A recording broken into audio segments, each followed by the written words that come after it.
Alright, welcome back to the Multiverse. Before you dislike and unsubscribe, I'm just filling in today. Jimmy will be back in a couple days, but I'm stepping in because we got stuff to talk about. And once Jimmy's back, we're going to be shooting for daily updates. We're shooting for daily news updates, so make sure you're subscribed, make sure the notification bell is on. We are revamping this channel. We're pumping a whole bunch of new life into it, just like how Marvel is apparently trying to pump a whole bunch of new life into the MCU by bringing back Robert Downey Jr. as Doctor Doom. Marvel had a big talk at Comic-Con. They kind of reset their plans for the MCU going forward. It's not really any secret that the MCU has fallen off pretty hard due to a lack of direction, some contradicting storylines, some contradicting plot lines, and there hasn't really been a sense of something that everything's building towards like there was in the Infinity Saga. The Multiverse Saga has been all over the place because a whole bunch of people have had a whole bunch of different visions and different ideas of how to do things, which isn't exactly how you build a franchise now, is it, Marvel? I'm glad you guys are catching on. But a major issue happened with Jonathan Majors. Haha, that was funny. I did that on purpose. Jonathan Majors got himself into some trouble and has turned into a bit of a PR liability for a major brand like Marvel. And that, on top of the fact that no one was really connecting with Kang as an overarching villain, it seems like everything has gone back to the drawing board. The Multiverse Saga was going to be all about Kang. Everything was leading up to Kang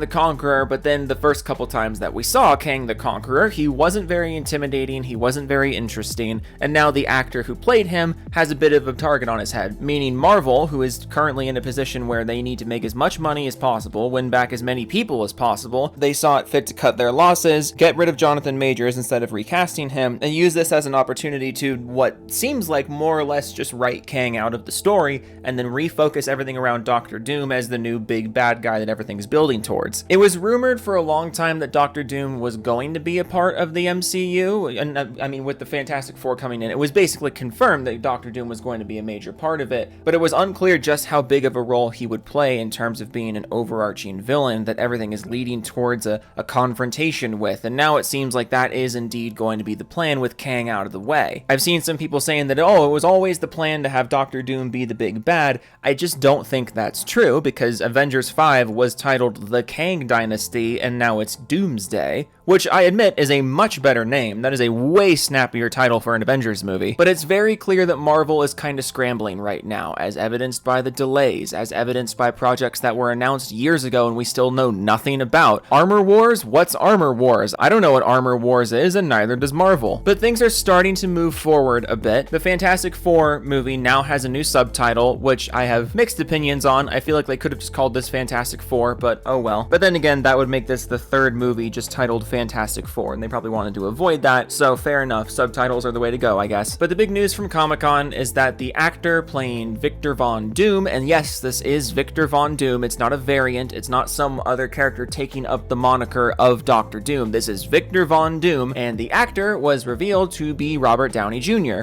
and Kevin Feige was very clever to not take any questions and not explain himself, which, you know, I don't mean that to sound like a slight towards him. I think this actually was the best strategy if you just wanted to get people talking about the MCU again. The best strategy here would be intentional vagueness and getting people talking about it. But with Robert Downey Jr. returning as Doctor Doom, apparently for more than $80 million, which, you know, by all means, get that bread. A lot of longtime actors have been openly critical of Marvel and openly dismissive of the idea of coming back. So if Robert Downey Jr. actually is going to come back to the MCU, yeah, dude, you get that paycheck. You take home that $80+ million for 2 movies. Why not? I'm not even hating. That's amazing business work. But there are a few ways that this could be played. I've seen a lot of people trying to take influence from the comics and trying to say that, oh, Marvel is adapting this specific comic line where Tony Stark becomes Doctor Doom, but I really don't think that's what's happening. I also think it's a little strange that they brought back Robert Downey Jr. to play a character who never takes off his mask. One of his whole things is that he is always masked. So are we just never going to see Robert Downey Jr.'s face as Doctor Doom? Because I think that could actually be one way to avoid the obvious problem of this gigantic supervillain looking exactly the same as one of this universe's saving saviors, you know? That's going to be unavoidable, unless they never show his face, but then that means Robert Downey Jr. is getting paid $80 million to essentially fill a voice role, which, again, get that bag, sir. But it's pretty clear that this is stunt casting of the highest degree. It doesn't make a whole lot of logistical sense or story sense to bring Robert Downey Jr. back as Doctor Doom, but it does make sense if you are a company trying to generate as much buzz as humanly possible to your brand after it has dramatically fallen off over the last, 5-ish years. And I don't mean to sound like a Debbie Downer right now, but that's the situation Marvel is in, and we can't really deny that. Most of the projects they put out are not generating nearly as much buzz as basically anything in the Infinity Saga did, nor is it generating nearly as much money. There have been some hits, yes, absolutely there have been some hits over the Multiverse Saga, but all of these budgets are astronomical, so even the hits aren't really profiting as much as they used to, and I can't help but wonder how substantial the offset is of the green numbers from the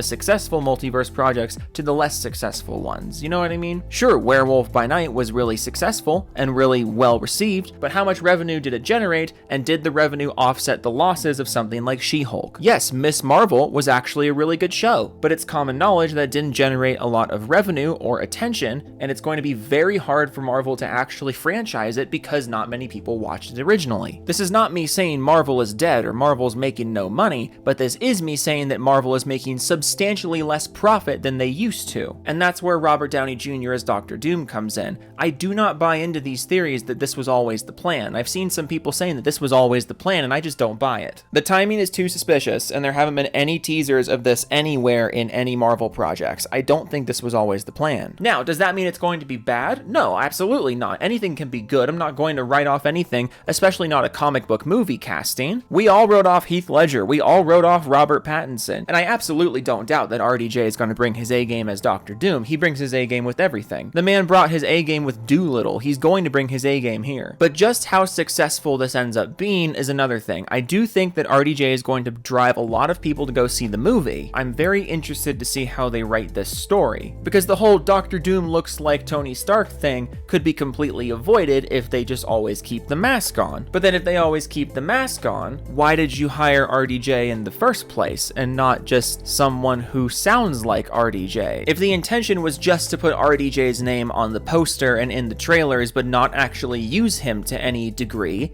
I don't think they would be dropping nearly $100 million on getting him there. His face is going to be all over this movie, and I'm very interested to see how they write themselves around that. Because general audiences, I don't think, are connecting with the multiverse aspect of things, so if you bring in a character who looks exactly like Tony Stark, and if he has nothing to do with Tony Stark, it's just going to confuse people. Now, if they end up going the route of Victor Von Doom and Tony Stark are somehow the same character, through multiverse shenanigans or other versions of each other, that's going to feel incredibly convoluted. I'm not saying it's impossible for it to work, but it's going to be extremely convoluted, and it's going to take away from the character that Doctor Doom is. There are so many interesting aspects of Doctor Doom. If you want a character like Thanos, in the terms of him being very easy for the viewer to identify with, to understand, that was one of the best aspects of Thanos in Infinity War, was he was very easy to identify with, and it was very easy to understand why he was doing what he was doing. That's what made him such an effective villain, and you could easily do something similar with Doctor Doom if you just let him be Doctor Doom. And that's what I'm worried about. I think that's what a lot of fans are worried about. There are so many awesome things about Doctor Doom that are going to be inherently written off or reduced by bringing in Tony Stark's actor to play him, and that's assuming you don't change his character to play with the fact that Tony Stark is playing him. If you wrote an amazing new version of Doctor Doom with all of the things that make Doctor Doom who he is in the comics and make him such an iconic villain, if you wrote that incredible version of Doctor Doom,